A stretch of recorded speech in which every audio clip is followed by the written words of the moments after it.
Heartless by Marissa Meyer. Chapter 45.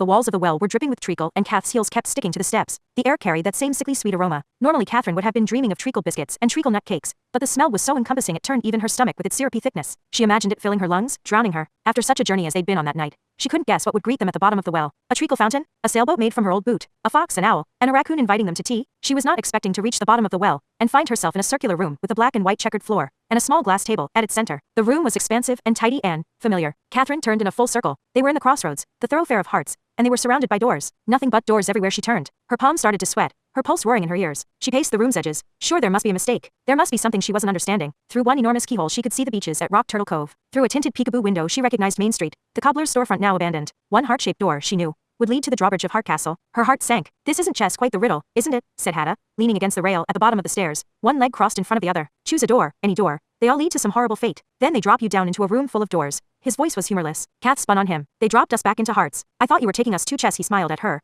but it wasn't a kind look. I said I would take you to the looking glass, and so I have. Catherine shook her head, her insides roiling with anger, with frustration, with exhaustion. All night they'd wandered, humored those awful girls, looked at their awful drawings, listened to their awful poetry. Her stomach was empty, her feet were blistered, and her future was as uncertain now as it had been the moment she and Jest had run from the castle. This was supposed to be a new start. Her and Jest, escaping into a new life together, and Hada dared to taunt them. Kath, Jest said, quiet and calming. He settled his hands on her shoulders and pulled her away from Hada. Perhaps she'd looked on the verge of murder to worry him so, though Hada seemed unconcerned. It's all right, like he said, it's a riddle. The answer will seem obvious once we figure it out. She grit her teeth and jabbed her finger at Hada. He already knows the answer. He's toying with us. I'm making sure that you're worthy, said Hada. Worthy of what? Everything, Hada snarled. Life is made of sacrifices. Lady Pinkerton, I had to pass their test to enter the lands of chess, and now you expect to go into chess and be crowned a queen, without any trials. Why should it be so easy for you? Sacrifices, she screamed, not realizing she'd thrown herself at Hada until she felt Jest holding her back. I'm leaving everything. My home, my family, my whole life behind, because you have no other choice. No, because I love Jest. I chose him. Who are you to judge me, to doubt me? Who are you to think you have any dominion over our lives? His grin turned wry. Dear girl, I'm the man with the answer to the riddle. She let out another outraged scream, and leaped for him. But again Jest wrapped his arms around her, and held her back. She found herself engulfed in his arms, feeling the loud thud of his heartbeat against her back. Fine, she snapped, planting her feet on the ground, and forcing herself to take long, steady breaths. We'll figure out the stupid riddle. Jest and I, you might recall that I did guide you through the maze. A little appreciation might be warranted. She wriggled out of Jest's hold. You've done nothing but lead us in circles. She tore off Hada's fine coat and threw it at his feet. Hada scowled. You're welcome for that too. Snorting, Kath peered back up the spiral staircase. There was a wooden trapdoor covering the top, blocking out any sign of the golden world above. Another door. All doors. You didn't have to solve this puzzle when you came here?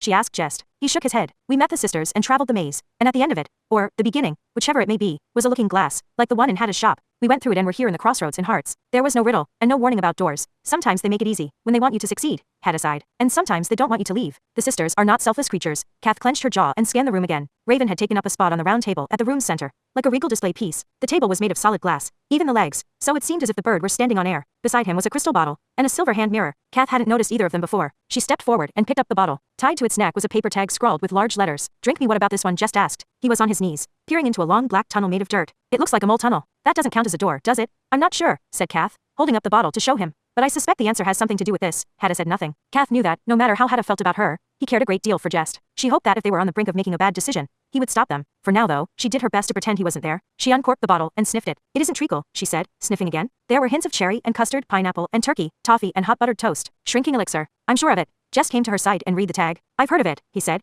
Though we don't have any in chess. She chewed on her lower lip. If they drank the elixir in the bottle, and it turned them small, what then? How would that help? Her eye caught on the hand mirror and she gasped. That's it. She picked up the mirror and held it up to her face. She looked, and looked deeply. A grin stretched across her lips. For in the glass, beyond her reflection, she saw a patchwork of rolling yellow hills, and emerald forests, and snowy purple mountains. Chess. The looking glass. It's only small on our side. Jest wrapped his arm around her waist, beaming. But the elixir will make us small so we can pass through. Raven cocked his head. Hada remained silent, even when Kath and Jest glanced at him for approval. He lifted an eyebrow. A silent challenge. Jest deflated, just slightly. Honestly, Hada, why are you acting this way? We're fulfilling the job we were sent to do, even if it is in a different manner than we expected. And there's no reason for us to stay here. Anyway, Hada's frown deepened, and Kath could tell that wasn't what he wanted to hear. But then his face softened into something that resembled a smile, albeit a sad one. I wish for you all the joy this darkened world can employ, he said, quoting the Raven. His gaze shifted to Catherine. That, and I expect to be repaid for my assistance in scones and tarts every time I come to visit, she sagged, surprised at how quickly he could deflect her anger. I hope you'll visit us often, he grunted. No commitment. I am always coming and going somewhere, love. That's the only way I'll stay ahead of time, after all. He lifted his chin towards the table. Go ahead then. Somewhere there is a white crown waiting for its queen. Kath and Jest faced each other.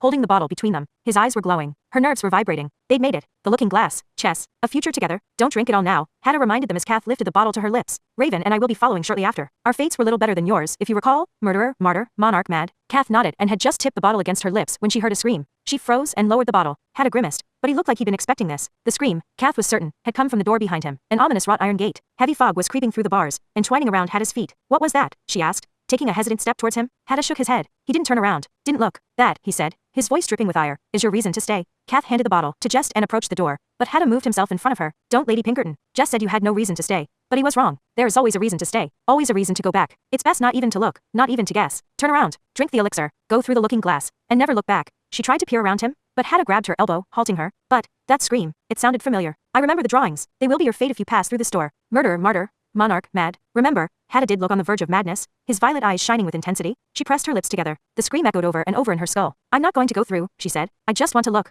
She pried her arm away and ducked around him. Approaching the black gate, she wrapped her hands around the bars and peered through. The rolling fog brought goosebumps to her bare skin. Or maybe it was the familiar sight that greeted her on the other side of those bars. The pumpkin patch. In the distance she could Sir Peter's little cottage, and to her left were the two enormous pumpkins he'd been carving the day she and Mary Ann had come. Only now, one of the pumpkins was destroyed. Great chunks of orange shell and moldy flesh scattered across the mud. The second pumpkin had two tiny windows. They glowed with candlelight, a beacon in the fog. A hand was reaching through one of those windows, struggling to find purchase on something, anything. Kath heard a woman's voice crying, pleading, please let me out, please. Horror wrapped around her body, freezing her to the core. A moment later, the hand disappeared, replaced with a face in the window. Tear-stained cheeks, frightened eyes, confirming what Kath had feared. It was Mary Ann. The sound of grating metal dragged her attention to the other side of the pumpkin patch, and she saw a figure shadowed against the backdrop of the forest. Though it was murky and dark, she knew it was Peter, focused on his work. It looked like he was sharpening a tool of some sort, or weapon. She spun back towards the crossroads. Is this real? It isn't just an illusion, a trick. Hada shut his eyes. It's real, he whispered. Her blood throbbed. I have to go. I have to help her? No. Hada grabbed her wrist. You have to go on through the looking glass. Remember what will become of you. Of any of us. She peered at Jest, who looked as aghast as she felt. She thought of the drawing, his crumpled body, the pool of blood, the hat lying limp beside his severed head. Her attention darted to Raven. As always, he watched her, silent, waiting. Could he really become a murderer? Could he really hurt Jest? It was too much of a risk. You can't follow me, she said. Not any of you. Jest shook his head. You're not going alone. I have to. She tore away from Hada and reached for Jest's hand, squeezing it tight. It will be all right. Those drawings, that's all they are. Odd little drawings from odd little girls. Kath, I know. It's too much to risk your life, but I can go. I'll go and I'll save her. And then I'll find the well again. I'll find the sisters. I'll come to Chess and find you. But I can't just leave her. Fine. But if you go, I go. No, Jest. If you're there, I won't be able to think of anything but that awful picture. I need to know you're safe. Her heart stammered. Or, fine. You stay here and wait for me. Don't go through to Chess yet. Just wait and stay safe, and I'll come back. I will come back. I can't. She threw her arms around him and silenced him with a kiss, digging her hands into his hair. His hat tumbled off, landing on the tiled ground with a dull thud. His arms drew her closer, melding their bodies together. You won't come back. Hada's haunting words cut through the desperation in her body. The need for this kiss to not be their last, to not be goodbye. She pried herself away and glared at Hada. Have you ever stayed after you heard the sister's prophecy? His lips thinned. Never. Then how could you possibly know it's real? How could you possibly know what will or won't happen? She turned back to Jest, unwilling to hear whatever excuse Hada would make next. She lifted Jest's hand and pressed a kiss into his palm. Stay here, she said. Wait for me. Pulling away, she faced the massive gate, wrapped her fingers around the bars, and pushed her way through.